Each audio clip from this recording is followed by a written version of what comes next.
ഒരു കോഴിക്കോടൻ രുചിയുടെ പുതിയൊരു വീഡിയോയിലേക്ക് എല്ലാവർക്കും സ്വാഗതം. പച്ച മാങ്ങ കൊണ്ട് അടിപൊളി ടേസ്റ്റിലൊരു ജ്യൂസ് ഉണ്ടാക്കുന്നതാണ് കേട്ടോ ഒന്ന് വീഡിയോയിൽ ഇട്ടിട്ടുള്ളത്. ഈ ജ്യൂസ് ഉണ്ടാക്കാൻ ഇത്രയും വലുപ്പത്തിലുള്ളൊരു മാങ്ങയാണ് ഇട്ട് എടുത്തിട്ടുള്ളത്.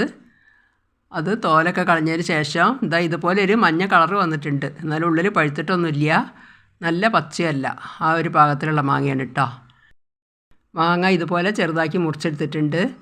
പിന്നെ ഒരു 3 കാന്താരിയും 2-3 ചെറിയ കഷ്ണം ഇഞ്ചി കഷ്ണം എടുത്തിട്ടുണ്ട്. ഇതൊക്കെ കൂടി മിക്സിയുടെ ജ്യൂസ് അടിക്കുന്ന ജാറിലേക്ക് ഇട്ട് കൊടുക്കുക. ഈ കാന്താരിൻ്റെ എരിവും ആ ഇഞ്ചിയുടെ ടേസ്റ്റൊക്കെ വരുമ്പോൾ ഈ ജ്യൂസിന് നല്ലൊരു ടേസ്റ്റാണ് കേട്ടോ. ഇനി 2.5 ടേബിൾ സ്പൂണ് പഞ്ചസാരയാണ് കേട്ടോ അതിലേക്ക് ഇട്ട് കൊടുക്കുന്നത്. മധുരം ഓരോരുത്തർക്ക് ആവശ്യത്തിനനുസരിച്ചിട്ട് വേണം ഇട്ട് കൊടുക്കുക. പിന്നെ ഒരു നുള്ള് ഉപ്പിട്ട് കൊടുക്കുന്നുണ്ട്. മാങ്ങ അരയാൻ ആവശ്യത്തിന് ലേശം വെള്ളം, തണുത്ത വെള്ളമാണ് ഞാൻ ഒഴിച്ചു കൊടുക്കുന്നത്. അത് ഒഴിച്ചിട്ട് ആദ്യം നല്ലോണം ഒന്ന് അടിച്ചെടുക്കുക.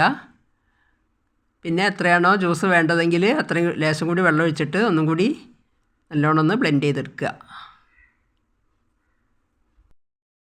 ഈ ഒരു പാകത്തിലാണ് കേട്ടോ അപ്പോൾ ജ്യൂസ് അടിച്ചെടുത്തിട്ടുള്ളത്. ഇതിലേക്ക് മധുരം കഴിയണതും കുറയ്ക്കുക തന്നെയാണ് നല്ലത് ഈ ചൂടത്ത്.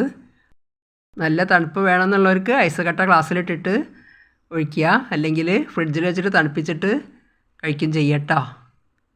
ഞാനിപ്പോൾ തണുത്ത വെള്ളത്തിലാണിത് അടിച്ചെടുത്തത്, അതുകൊണ്ട് പിന്നെ ഐസ് കട്ടയൊന്നും ഇടുന്നില്ല. അങ്ങനെ ഒരു പച്ചമാങ്ങ കൊണ്ട് 3 ഗ്ലാസ് പച്ചമാങ്ങ ജ്യൂസ് ഇവിടെ റെഡി ആയിട്ട് കിട്ടിയിട്ടുണ്ട്. അടിപൊളി ടേസ്റ്റാണ് കേട്ടോ.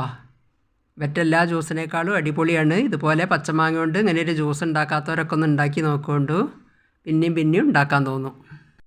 ഈ ചെറിയ വീഡിയോ ഇഷ്ടപ്പെടുകയാണെങ്കിൽ ലൈക്ക്, ഷെയർ, സബ്സ്ക്രൈബ് ഒന്നും ചെയ്യാൻ മറന്നു പോകരുതേ. കമൻറ്റും എഴുതി അറിയിക്കണേ.